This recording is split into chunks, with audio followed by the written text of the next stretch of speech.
بسم الله الرحمن الرحيم، والصلاة والسلام على أشرف المرسلين سيدنا محمد عليه أفضل الصلاة وأتم التسليم. أهلا وسهلا بكم مع درس جديد الحركة الموجية. هنعمل نشاط يوضح يعني إيه حركة موجية. فهنجيب الأدوات: أنبوبة مجوفة طولها 30 سنتي، شمعة، عود بخور مشتعل، وشوكة رنان. الخطوات: ثبت الأنبوبة أفقيا، وضع أمام إحدى فوهاتها شمعة مشتعلة زي ما احنا شايفين، وأمام الفوهة الأخرى عود بخور، ونطرق شوكة رنانة بجواره. الملاحظة: هنلاحظ اهتزاز لها بالشمعة زي ما احنا شايفين يمينا ويسارا، لكن عود البخور الدخان بتاعه مش هيطلع من الناحية التانية. يبقى أنا هلاحظ إن الشمعة بتهتز يمينا ويسارا، لكن البخور أو الدخان بتاع البخور مش هيطلع في الجنب التاني من الفوهة. إذن التفسير: عند اهتزاز الشوكة الرنانة بتتولد طاقة صوتية بتنتقل عبر الأنبوبة من الشوكة الرنانة إلى لهب الشمعة في صورة أمواج صوتية، وأثناء انتقال الأمواج دي بما تحمله من طاقة بتهتز دقائق الوسط اللي هي جزيئات الوسط بتاع الهواء، يعني اللي هي جزيئات الهواء المختلط بالدخان في مواضعها دون أن تنتقل من مكان إلى آخر. يعني بتنتقل لأعلى والأسفل في نفس الموضع بتاعها، مش بتتحرك من مكان لمكان آخر. الحكاية دي بالظبط عاملة زي ما تيجي تنظف سجادة، بتيجي شايلها ورافعها لفوق ومنزلها لأسفل، فالتراب اللي عليها يصعد وينزل زي الرسمة اللي قدامنا دي. بص كده اهو، بيصعد وينزل يصعد وينزل، بس هل هو بيتحرك؟ لا، بيتحرك في مكانه. فهو نفس الفكرة، ان تم انتقال الطاقة عن طريق تحرك جزيئات الوسط في مواضعها في نفس مكانها. إذن الاستنتاج ينشأ عن اهتزاز دقائق الوسط أثناء انتقال الموجة حركة. الحركة ديت اسمها الحركة الموجية، والاتجاه بتاعها اسمه خط انتشار الموجة. اسمه خط انتشار الموجة. الموجة هي الاضطراب اللي بينتقل ويقوم بنقل الطاقة في اتجاه انتشار، دي الموجة. طب الحركة الموجية هي الحركة الدورية الناشئة عن اهتزاز دقائق الوسط في لحظة ما وباتجاه معين. خط انتشارها اللي هو خط انتشار الموجة هو الاتجاه اللي بتتقدم فيه الموجة. نيجي لأنواع الموجات، هنقسمها تقسيمين. أول تقسيم تبعا لاتجاه اهتزاز جزيئات الوسط، فهنلاقيها بتنقسم لحاجتين: لموجات مستعرضة وموجات طولية. ديت موجة مستعرضة اللي احنا شايفينها فوق، ودي موجة طولية اللي احنا شايفينها تحت. طيب ايه تعريفهم؟ الموجة المستعرضة هي الاضطراب الذي تهتز فيه جزيئات الوسط عموديا على خط انتشار الموجة او على اتجاه انتشار الموجة اهو، يبقى عموديا لأعلى والأسفل، هو ده خط انتشار الموجة. بينما في الموجة الطولية هو الاضطراب الذي تهتز فيه جزيئات الوسط على نفس خط انتشار الموجة، مش عموديا بقى، في نفس الخط اهو، مش عموديا لأعلى والأسفل، لا، في نفس الخط. الموجة المستعرضة بتتكون من قمة وقاع، يبقى قمم وقيعان، بينما الموجة الطولية بتتكون من تضاغطات وتخلخلات. طب هو يعني ايه القمة ويعني ايه القاع؟ قال لك القمة هي أعلى نقطة بالنسبة لموضع الاتزان في الموجة المستعرضة، يبقى أعلى نقطة موضع الاتزان اللي هو ده، أعلى نقطة اللي هي القمة.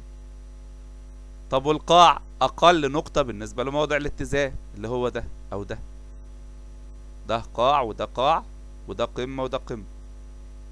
طب التضاغط قال لك المنطقة التي ترتفع فيها كثافة وضغط الموجة الطولية، يعني منطقة زحمة اللي هي هنا دي اهي، دي التضاغط، والحتة اللي في النص تخلخل، يبقى اهو تضاغط اهو.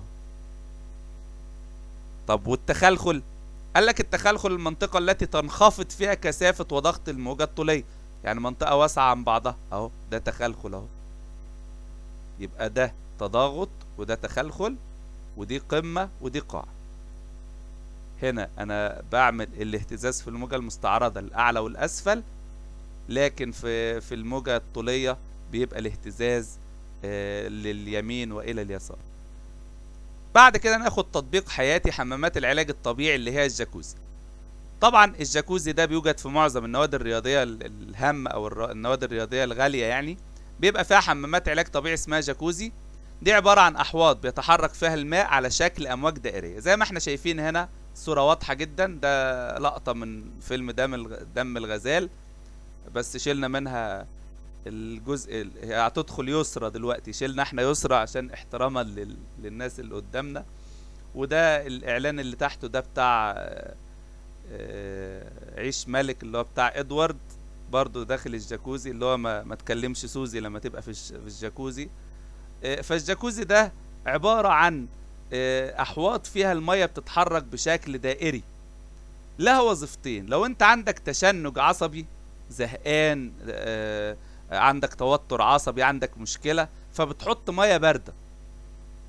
ولو تشنج عضلي، يعني زي لعيبة الكورة بتعمل مجهود عضلي كبير، بيحط لك مية دافية. يبقى الجاكوزي بيستخدم يا اما مية دافية يا اما مية باردة. باردة في حالة التشنجات العصبية، ودافية في حالة التشنجات العضلية.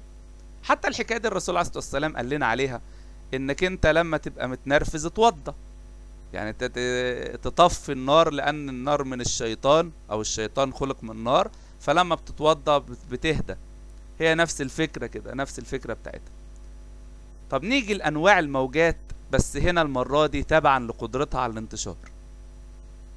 فقال لك في نوعين من الموجات، موجات ميكانيكية وموجات كهرومغناطيسية. الموجات الميكانيكية محتاجة وسط مادي تنتقل خلاله، فلا يمكنها الانتشار في الفراغ.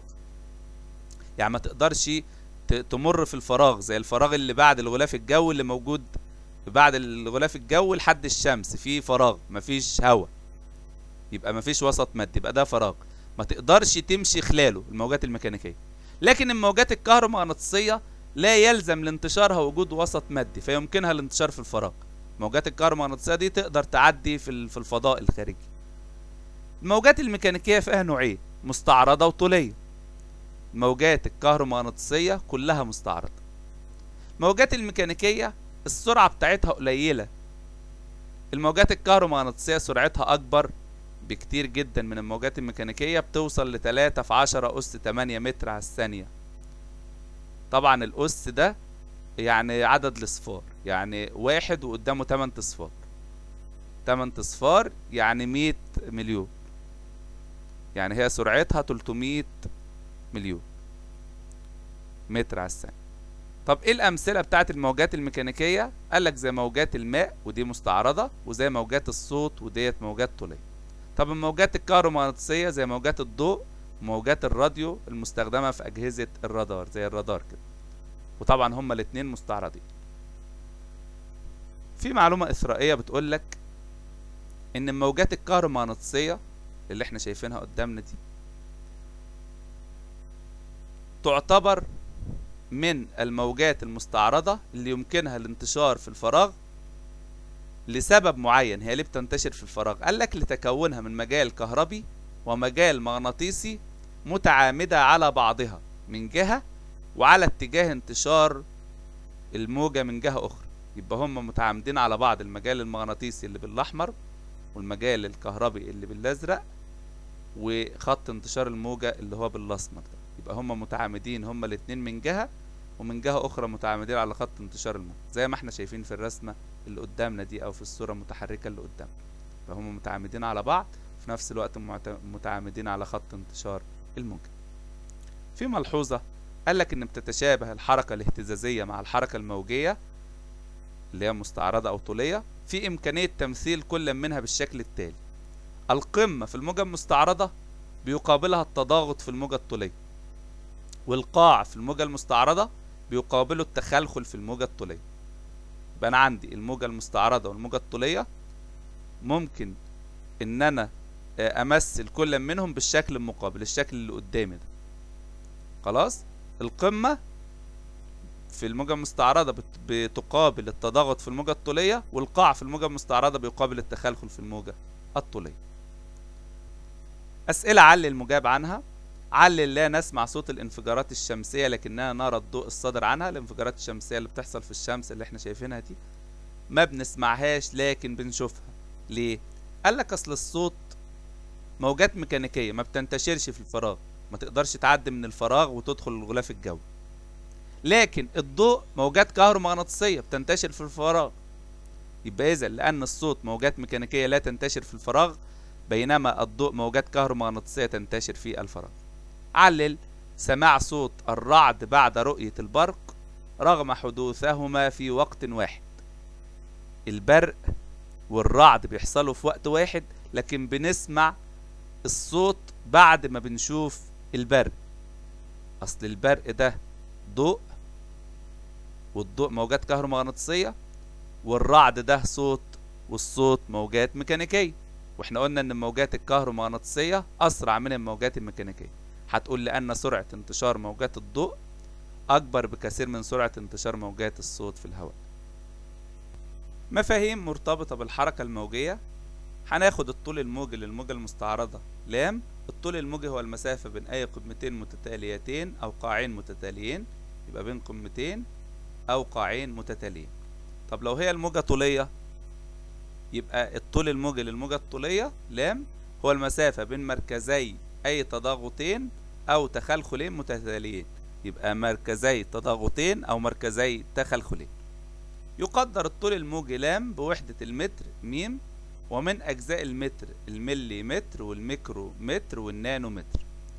طبعا الملي متر 1 في 10 أس سالب 3 متر. طبعا لو جالك الأس بالسالب معناها انك هتقسم، لو جالك من غير سالب يبقى بتضرب، يعني 10 أس 3 يعني 1000، 10 أس سالب 3 بسالب 1000، 10 أس 6 بمليون، 10 أس سالب 6 بواحد على مليون، يبقى بتقسم على مليون. فهنا الملي متر 1 في 10 أس سالب 3 يعني جزء من 1000 جزء من المتر، 1 على 1000 من المتر. الميكرو متر 1 في 10 أس سالب 6 من المتر، يبقى 1 على مليون جزء من المتر. النانو متر 1 على مليار من المتر، لأن 9 يعني 1000 مليون، يعني 1000 مليون يعني مليار، يبقى 1 على مليار من المتر.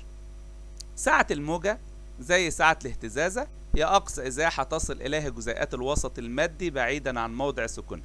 أدي موضع السكون أهو، أقصى إزاحة سواء لأسفل أو لأعلى، دي اسمها سعة الموجة. تقدر سعة الموجة برضو بوحدة المتر. طب سرعة الموجة، أي سرعة في الدنيا بتساوي مسافة على الزمن. فأنا هنا هعملها في مثلث كالعادة زي ما قلنا قبل كده. يبقى أنت عندك السرعة بتساوي المسافة على الزمن، الزمن بيساوي المسافة على السرعة، المسافة بتساوي السرعة في الزمن. يبقى أنت بتعملها في مثلث وتجيب أي حاجة من التلاتة ما فيهاش أي مشكلة. طبعا السرعة بتختلف، الهواء عن الخشب عن المية بيختلف، والمادة الصلبة بيبقى أكبر سرعة طبعا من المادة السائلة وأكبر من المادة الغازية، يبقى صلب وبعدين سائل وبعدين غازي. وبتقدر السرعة بوحدة المتر لكل ثانية، يعني متر على ثانية أو متر لكل ثانية. نيجي للتردد. تردد الموجة زي التردد اللي أخدناه قبل كده، عدد الاهتزازات الكاملة على الزمن بالثواني، هنا عدد الموجات الكاملة على الزمن بالثواني. ويقدر تردد الموجة بوحدة الهرتز، بوحدة الهرتز Hz. في ظاهرة اسمها ظاهرة الرنين، وهي تحطم الأجسام الزجاجية عند اتفاق التردد الطبيعي لها مع تردد مصدر صوتي قريب، نتيجة لزيادة سعة اهتزازتها بشكل كبير. يعني ايه؟ هي بتنكسر ليه الأجزاء؟ قالك لما بيصدر صوت التردد بتاعه نفس التردد الطبيعي للجسم اللي بيتكسر ده، نتيجة زيادة سعة اهتزازها بشكل طبيعي. سعة الاهتزازة بتزيد، اللي هي أقصى إزاحة بتصل إليها جزيئات الوسط. والحكاية دي بتحصل لما مثلا تبقى طيارة معدية تخترق حاجز الصوت، تعدي حاجز الصوت، زي الطيارات بتاعة الجيش مثلا في أثناء ثورة يناير، كانت بتعدي على ميدان التحرير وبتعدي حاجز الصوت، فتكسرت كل الايه الشبابيك الإزاز اللي كانت على الايه على الميدان. خلاص. طيب نيجي ناخد أسئلة مجاب عنها. قبل ما ناخد الأسئلة المجاب عنها في معلومات إثرائية، بيقول لك إن الضوء المرئي من 380 ل 700 نانومتر، والأشعة تحت الحمراء 10 أس 3 إلى 10 أس 6 نانومتر. الميكروويف اللي هي موجات الميكروويف 10 أس 6 ل 10 أس 9 نانومتر. ده طبعا الطول الموجي بتاعها، اللي هي المسافة. احنا قلنا الطول الموجي والمسافة بين قمتين متتاليين أو قاعين متتاليين أو مسافة بين تضاغطين أو تخلخلين. وطبعا هنا في الحالة بتاعتنا ديت الضوء والأشعة تحت الحمراء والميكروويف ديت الطول الموجي بتاعها. قالك المعلومة التانية إن أمواج المد البحري المدمرة اللي هي اسمها تسونامي بيصل طولها الموجي إلى 200 كيلو متر. الطول الموجي يعني المسافة بين قمتين، يعني بين قمة الموجة دي وقمة الموجة اللي بعدها، وسعتها إلى 30 متر. ساعتها يعني الارتفاع بتاعها، ارتفاع الموجة 30 متر، وسرعتها إلى 800 كيلو متر على الساعة. يا الله، كانت سريعة جدا. يعني شوف، تصور 800 كيلو متر على الساعة، يعني أسرع من القطر كمان. قال لك علل يتحطم الكوب الزجاج القريب من مصدر صوتي قريب، هنقولهم لاتفاقهما في التردد نتيجة زيادة سعة اهتزاز الكوب بشكل كبير. يبقى لما بيتفقوا في التردد فنتيجة زيادة سعة الاهتزازة بتاعة الكوب بينكسر. قال لك ما معنى قولنا أن سعة موجة ميكانيكية 2 سنتي، هنقوله أي أن أقصى إزاحة تصل إلى جزيئات الوسط بعيدة عن موضع سكونها بتساوي 2 سنتي. 2 سنتي يعني 2/100 من المتر، لأن المتر فيه 100 سنتي. ما معنى قولنا أن المسافة التي تقطعها موجة في الماء خلال دقيقة تساوي 600 متر؟ يبقى أي أن سرعة الموجة ب10 متر على الثانية. طب أنت جبتها منين؟ قسمت ال600 اللي هي المسافة على الزمن اللي هو دقيقة ب60 ثانية، يبقى 600 على 60 تديني 10 متر لكل ثانية. يبقى عين بتساوي فيها على زين، 600 على 60 تساوي 10 متر للثانية. في تدريب تاني اهوت، بقول لك قارن بين س وصاد، الموجة س والموجة صاد. أول حاجة لو احنا بصينا كده هنلاقي إن دي واخدة 2 متر، الساعة بتاعتها ساعة الموجة ديت 2 متر، لكن الموجة صاد ساعة الموجة بتاعتها 4 متر. لكن هما الاتنين هنلاقي الطول الموجي بتاعهم واحد. يبقى إذا ساعة الموجة س اللي هي دي تعادل نصف ساعة الموجة صاد، لأن دي ب2 ودي ب4. بينما الطول الموجي لس بيساوي الطول الموجي لصاد، أهو نفس الطول الموجي. خلاص، نيجي لقانون انتشار الأمواج. قانون انتشار الأمواج بيقول لك سرعة الموجة، احنا قلنا السرعة بتساوي المسافة على الزمن. طب لو أنا ما عنديش الحكاية ديت أعمل إيه؟ قال لك تضرب التردد في الطول الموجي، يبقى بتساوي ت في لام. يبقى أنت هتقول عين بتساوي ت في لام، أو ممكن تقولها كلمة على بعضها، كلمة عتل، حتى دي في كلمة في القرآن الكريم. يبقى عين ت لام، العين بتساوي ت في لام، ت اللي هي التردد ولام اللي هي الطول الموجي. خلاص، قال لك يمكن تطبيق قانون انتشار الأمواج على جميع أنواع الموجات، ممكن أطبقه على كله. قال لك تدريب نمرة 5، احسب الطول الموجي بوحدة المتر لموجة ضوء مرئي ترددها 6 في 10 أس 8 هرتز وسرعتها 3 في 10 أس 8 متر على الثانية. فأنت هتقول لام بتساوي عين على ت، عين اللي هي السرعة اللي هي 3 في 10 أس 8 على ت اللي هي التردد اللي احنا جايبينه 6 في 10 أس 8. يبقى هتقسم هتطير ده مع ده، يبقى 3 على 6 هتديك نص، 5/10 متر. قال لك وقفت فتاة تراقب موجات الماء فشاهدت 4 موجات تمر في 2 ثانية، الطول الموجي لكل منها نص متر. عايز واحد تردد الموجة هيدينا كام وسرعة الموجة هيدينا كام. تردد الموجة طبعا هيدينا 2 هرتز. ازاي؟ احنا تردد الموجة ت بيساوي عدد الموجات الكاملة على الزمن بالثواني. احنا قلنا ان هم 4 موجات والزمن ثانيتين، ال4 موجات في ثانيتين يبقى التردد 2 هرتز، يبقى 4 على 2 يدينا 2 هرتز. يبقى هنختار الاختيار الاول. طب والسرعة؟ السرعة بقى هنجيب التردد اللي احنا جبناه وهنضربوه في الطول الموجي اللي هو مديهوني ب5/10. يبقى عين بتساوي ت في لام، ت اللي هو التردد اللي احنا لسه جايبينه ب2 هرتز في لام الطول الموجي اللي هو ب5/10 متر، يبقى 2 في نص تدينا 1 متر لكل ثانية. يبقى هو الاختيار ده. قال لك من الشكل المقابل، وركز بقى في السؤال ده لأنه مهم وبيجي في الامتحان، هو ده بالظبط. قال لك في الشكل المقابل عايز الطول الموجي، التردد، سعة الموجة، سرعة انتشار الموجة. طيب ناخدها واحدة واحدة. الطول الموجي هو المسافة من قمتين متتاليين أو قاعين متتاليين. هو مديني من أول هنا لحد هنا 4، وساعات يجيبها لك يقول لك من القمة الأولى إلى القمة الثالثة. من القمة الأولى إلى القمة الثالثة تقسم على 2، لأن من هنا لهنا ده طول موجي، ومن هنا لهنا ده طول موجي تاني. يبقى الأربعة دي تقسمها على 2، يبقى الطول الموجي من القمة للقمة اللي بعدها على طول، يبقى ده طول موجي، يبقى يساوي 2. أقسم دول على 2. طب والتردد؟ التردد ده تجيبه بكذا طريقة. يا إما تجيب الزمن الدوري وتجيب 1 على الزمن الدوري، يا إما تقسم عدد الموجات الكاملة على الزمن بالثواني. خلاص. طب وسعة الموجة؟ سعة الموجة بتقيس المسافة دي، المسافة دي اهو، يبقى بواحد متر. طب وسرعة انتشار الموجة؟ هنقوله عين بتساوي ت في لام التردد اللي احنا جبناه في لام اللي هو الطول الموجي اللي احنا برضو جبناه. نشوف الحل بقى. يبقى الطول الموجي لام بتساوي 4 على 2 بتساوي 2 متر، لأن المسافة بين قمتين متتاليتين هو ده الطول الموجي، لكن هو هنا جايب لي بين القمة الأولى والقمة التالتة، يبقى دول 2 طول موجي مع بعض. يبقى من هنا لهنا بس دول نصهم، الأربعة على 2 تساوي 2 متر. التردد بيساوي عدد الموجات الكاملة على الزمن بالثواني. طب أنا عندي هنا هو مديني المسافة من أول هنا لهنا ب2/10 ثانية. 2/10 ثانية دولت نص موجة، نص موجة. يبقى يا تضربها في 2، تقول 2/10 في 2 تديك 4/10، يبقى ده الزمن الدوري، وتقسم 1 على 1/4/10.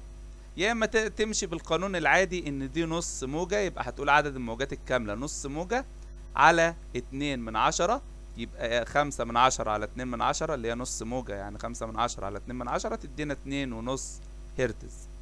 يبقى يا اما تجيب الزمن الدوري وتخليه 1 على الزمن الدوري، يا اما خليك في القانون الاسهل اللي هو عدد الموجات الكاملة على الزمن بالثواني. ده نص موجة يبقى 5/10 على 2/10 تساوي 2.5 هرتز، 2.5 هرتز. طب سعة الموجة 1 متر، طبعا الارتفاع ده 1 متر. سرعة انتشار الموجة عين بتساوي ت في لام اللي هو التردد اللي احنا جبناه ب2.5 في الطول الموجي اللي هو ب2، يبقى 2.5 في 2 تدينا 5 متر على الثانية.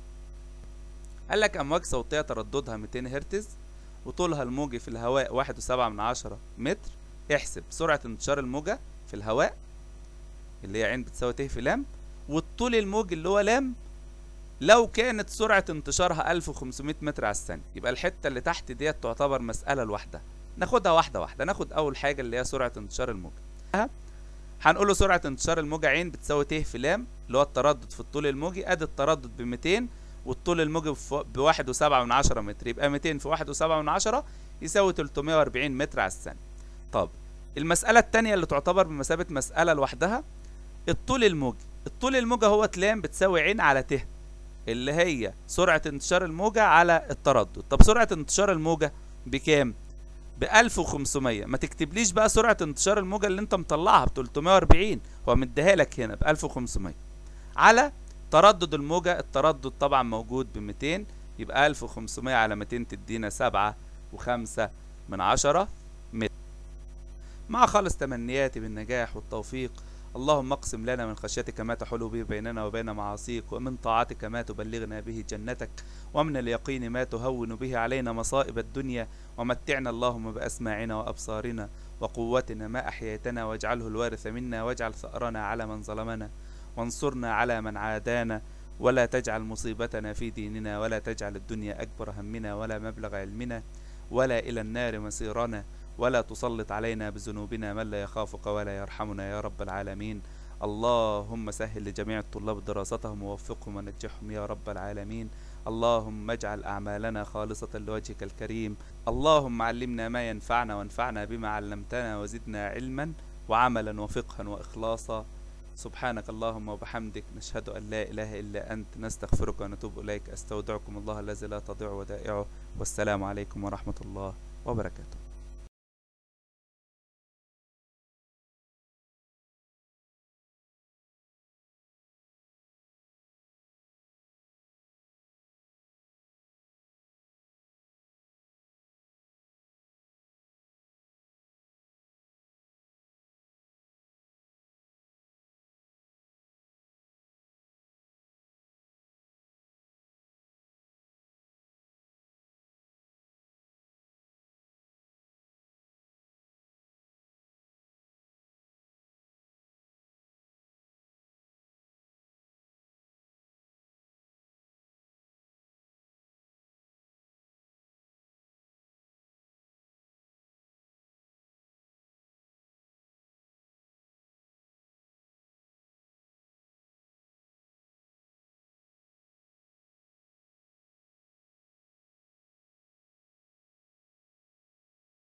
مفاهيم مرتبطة بالحركة الموجية.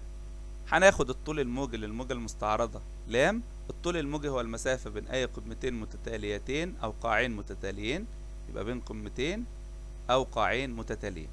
طب لو هي الموجة طولية، يبقى الطول الموجي للموجة الطولية لام هو المسافة بين مركزي أي تضاغطين أو تخلخلين متتاليين، يبقى مركزي تضاغطين أو مركزي تخلخلين. يقدر الطول الموجي لام بوحدة المتر ميم، ومن أجزاء المتر الملي متر والميكرو متر والنانو متر. طبعا الملي متر 1×10⁻³ متر. طبعا لو جالك الأس بالسالب معناها انك هتقسم، لو جالك من غير سالب يبقى بتضرب، يعني 10⁻³ يعني 1000، 10⁻³ بسالب 1000، 10⁻6 بمليون، 10⁻6 بواحد على مليون، يبقى بتقسم على مليون. فهنا الملي متر 1×10⁻³ يعني جزء من 1000 جزء من المتر، 1/1000 من المتر. الميكرو متر 1×10⁻6 من المتر، يبقى 1/1,000,000 جزء من المتر. النانو متر 1/1,000,000,000 من المتر، لأن 9 يعني 1000 مليون، يعني 1000 مليون يعني مليار، يبقى 1/1,000,000,000 من المتر.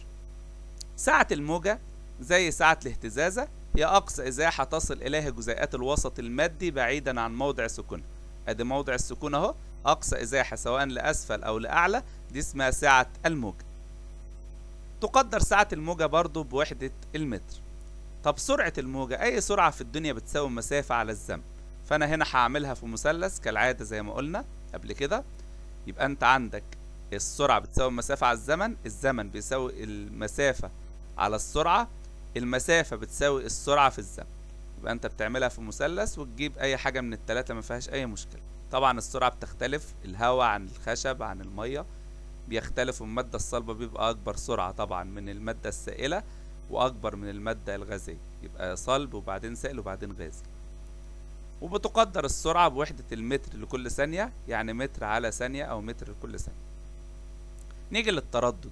تردد الموجة زي التردد اللي أخدناه قبل كده، عدد الاهتزازات الكاملة على الزمن بالثواني، هنا عدد الموجات الكاملة على الزمن بالثواني. ويقدر تردد الموجة بوحدة الهرتز، بوحدة الهرتز Hz. في ظاهرة اسمها ظاهرة الرنين، وهي تحطم الأجسام الزجاجية عند اتفاق التردد الطبيعي لها مع تردد مصدر صوتي قريب، نتيجة لزيادة سعة اهتزازتها بشكل كبير. يعني ايه؟ هي بتنكسر ليه الأجزاء؟ قالك لما بيصدر صوت التردد بتاعه نفس التردد الطبيعي للجسم اللي بيتكسر ده، نتيجة زيادة سعة اهتزازها بشكل طبيعي. سعة الاهتزازة بتزيد، اللي هي أقصى إزاحة بتصل إليها جزيئات الوسط. والحكاية دي بتحصل لما مثلا تبقى طيارة معدية تخترق حاجز الصوت، تعدي حاجز الصوت، زي الطيارات بتاعة الجيش مثلا في أثناء ثورة يناير، كانت بتعدي على ميدان التحرير وبتعدي حاجز الصوت، فتكسرت كل الايه الشبابيك الإزاز اللي كانت على الايه على الميدان. خلاص. طيب نيجي ناخد أسئلة مجاب عنها. قبل ما ناخد الأسئلة المجاب عنها في معلومات إثرائية. بيقول لك إن الضوء المرئي من 380 ل 700 نانومتر، والأشعة تحت الحمراء 10⁻³ إلى 10⁻6 نانومتر. الميكروويف اللي هي موجات الميكروويف 10⁻6 ل 10⁻9 نانومتر. ده طبعا الطول الايه الموجي بتاعها، اللي هي المسافة. احنا قلنا الطول الموجي والمسافة بين قمتين متتاليين او قاعين متتاليين او مسافة بين تضاغطين او تخلخلين. وطبعا هنا في الحالة بتاعتنا ديت الضوء والأشعة تحت الحمراء والميكروويف ديت الطول الموجي بايه بتاعها. قال لك المعلومة التانية ان امواج المد البحري المدمرة اللي هي اسمها تسونامي بيصل طولها الموجي الى 200 كيلومتر. الطول الموجي يعني المسافة بين قمتين، يعني بين قمة الموجة دي وقمة الموجة اللي بعدها، وسعتها الى 30 متر. ساعتها يعني الارتفاع بتاعها، ارتفاع الموجة 30 متر، وسرعتها الى 800 كيلو متر على الساعة. يا الله، كانت سريعة جدا. يعني شوف، تصور 800 كيلو متر على الساعة يعني اسرع من القطر كمان. قال لك علل يتحطم الكوب الزجاجي القريب من مصدر صوتي قريب. هنقولهم لاتفاقهما في التردد نتيجة زيادة سعة اهتزاز الكوب بشكل كبير. يبقى لما بيتفقوا في التردد فنتيجة زيادة سعة الاهتزازة بتاعة الكوب بينكسر. قال لك ما معنى قولنا أن سعة موجة ميكانيكية 2 سنتي، هنقوله أي أن أقصى إزاحة تصل إلى جزيئات الوسط بعيدة عن موضع سكونها بتساوي 2 سنتي. 2 سنتي يعني 2 من 100 من المتر، لأن المتر فيه 100 سنتي. ما معنى قولنا أن المسافة التي تقطعها موجة في الماء خلال دقيقة تساوي 600 متر؟ يبقى أي أن سرعة الموجة ب10 متر على الثانية. طب أنت جبتها منين؟ قسمت ال600 اللي هي المسافة على الزمن اللي هو دقيقة ب60 ثانية، يبقى 600 على 60 تديني 10 متر لكل ثانية. يبقى عين بتساوي فيها على زين، 600 على 60 تساوي 10 متر للثانية. في تدريب تاني اهوت، بقول لك قارن بين س وصاد، الموجة س والموجة صاد. أول حاجة لو احنا بصينا كده هنلاقي إن دي واخدة 2 متر، السعة بتاعتها سعة الموجة ديت 2 متر، لكن الموجة صاد سعة الموجة بتاعتها 4 متر. لكن هما الاتنين هنلاقي الطول الموجي بتاعهم واحد. يبقى إذا سعة الموجة س اللي هي دي تعادل نصف سعة الموجة صاد، لأن دي ب2 ودي ب4. بينما الطول الموجي لس بيساوي الطول الموجي لصاد، أهو نفس الطول الموجي. خلاص؟ نيجي لقانون انتشار الأمواج.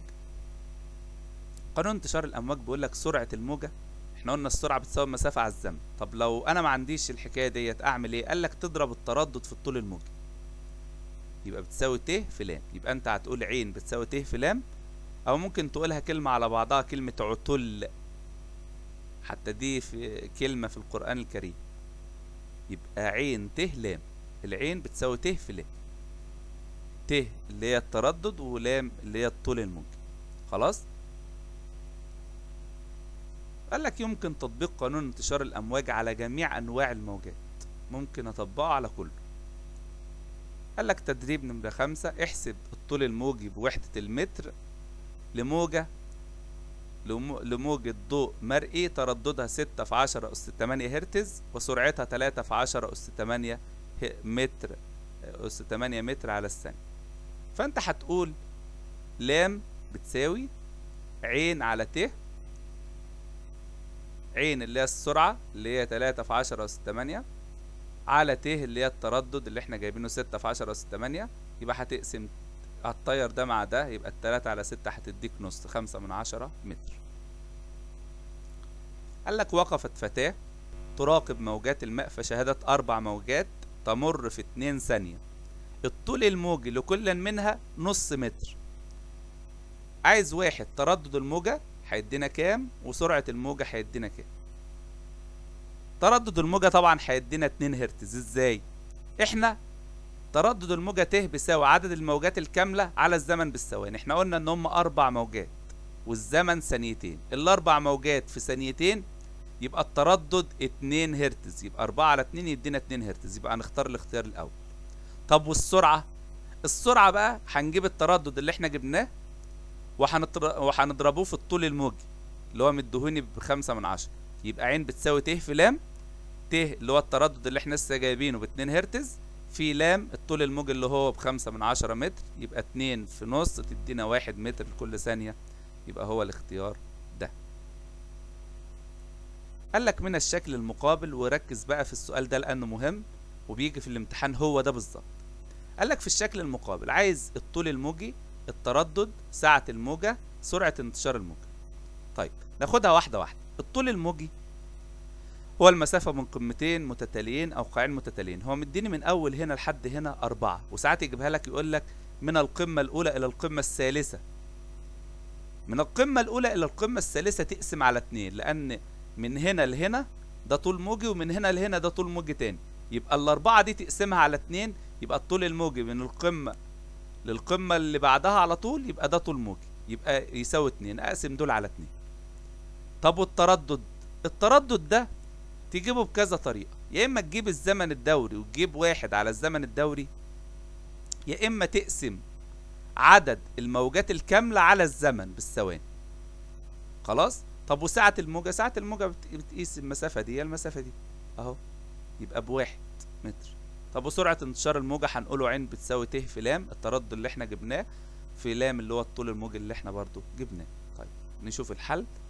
الطول الموجي لام هتساوي 4 على 2 هتساوي 2 متر، لان انا قلت لك من اول هنا لحد هنا دول 2 طول موجي مش طول موجي واحد، لان الطول الموجي المسافة بين قمتين متتاليين، يبقى من هنا لحد هنا بس ده هو لام. طب التردد هو الاهتزازات الكاملة على الزمن بالثواني، او عدد الموجات الكاملة على الزمن بالثواني. مش الاهتزازات بقى، ده هتبقى غلط. نشوف الحل بقى. يبقى الطول الموجي لام بتساوي 4 على 2 بتساوي 2 متر، لأن المسافة بين قمتين متتاليتين هو ده الطول الموجي، لكن هو هنا جايب لي بين القمة الأولى والقمة التالتة، يبقى دول 2 طول موجي مع بعض.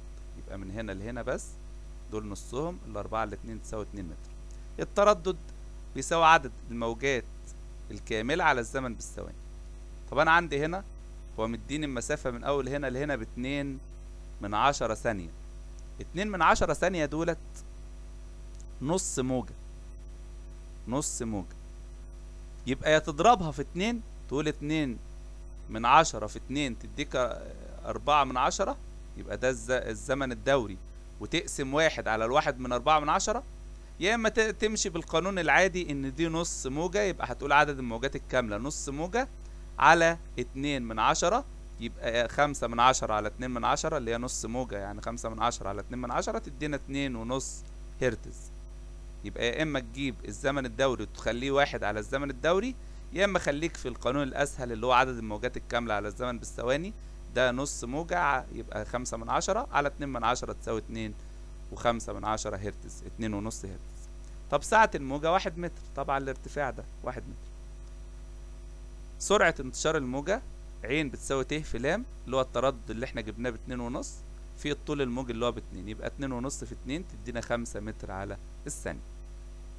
قال لك أمواج صوتية ترددها 200 هرتز وطولها الموجي في الهواء 1.7 متر، احسب سرعة انتشار الموجة في الهواء اللي هي عين بتساوي ت في لام، والطول الموجي اللي هو لام لو كانت سرعة انتشارها 1500 متر على الثانية. يبقى الحتة اللي تحت ديت تعتبر مسألة لوحدها، ناخدها واحدة واحدة. ناخد أول حاجة اللي هي سرعة انتشار الموجة.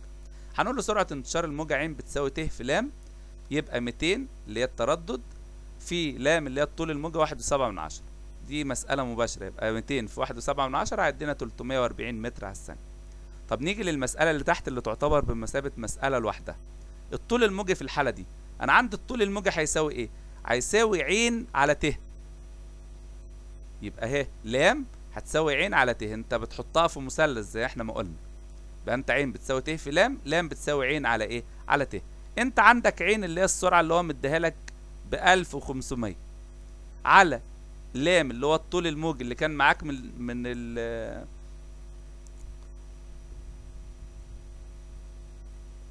معاك من ايه؟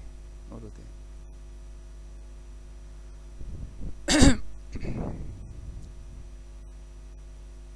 يبقى سرعة انتشار الموجة عين بتساوي ت في لام. عين اللي هي سرعة انتشار الموجة هنقولها تاني. أمواج صوتية ترددها 200 هرتز وطولها الموجي في الهواء 1.7 متر، احسب سرعة انتشار الموجة الصوتية في الهواء. 2 الطول الموجي لهذه الموجات عند انتشارها بسرعة 1500 متر على الثانية.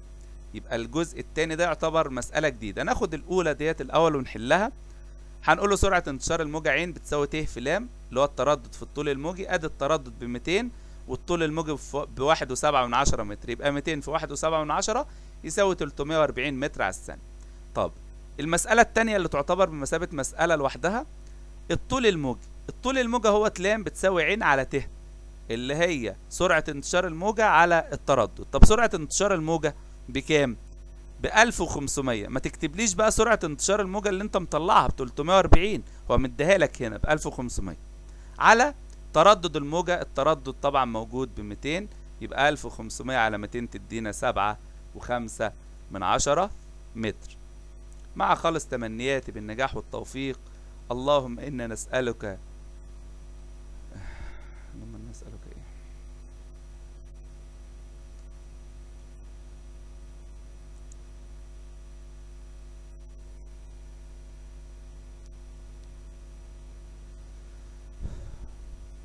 مع خالص تمنياتي بالنجاح والتوفيق. اللهم اقسم لنا من خشيتك ما تحول به بيننا وبين معاصيك، ومن طاعتك ما تبلغنا به جنتك، ومن اليقين ما وحش وحش وحش وحش وحش. مع خالص تمنياتي بالنجاح والتوفيق. اللهم اقسم لنا من خشيتك ما تحول به بيننا وبين معاصيك، ومن طاعتك ما تبلغنا به جنتك، ومن اليقين ما تهون به علينا مصائب الدنيا، ومتعنا اللهم بأسماعنا وأبصارنا وقوتنا ما أحييتنا، واجعله الوارث منا، واجعل ثأرنا على من ظلمنا، وانصرنا على من عادانا، ولا تجعل مصيبتنا في ديننا، ولا تجعل الدنيا أكبر همنا، ولا مبلغ علمنا، ولا إلى النار مصيرنا، ولا تسلط علينا بذنوبنا من لا يخافك ولا يرحمنا يا رب العالمين. اللهم سهل لجميع الطلاب دراستهم ووفقهم ونجحهم يا رب العالمين. اللهم اجعل أعمالنا خالصة لوجهك الكريم. اللهم إنا نسألك علما نافعا. اللهم علمنا ما ينفعنا وانفعنا بما علمتنا، وزدنا عملا وعملا ايه بس. اللهم علمنا ما ينفعنا وانفعنا بما علمتنا، وزدنا علما وعملا وفقها وإخلاصا. سبحانك اللهم وبحمدك، نشهد أن لا إله إلا أنت، نستغفرك ونتوب إليك. أستودعكم الله الذي لا تضيع ودائعه، والسلام عليكم ورحمة الله وبركاته.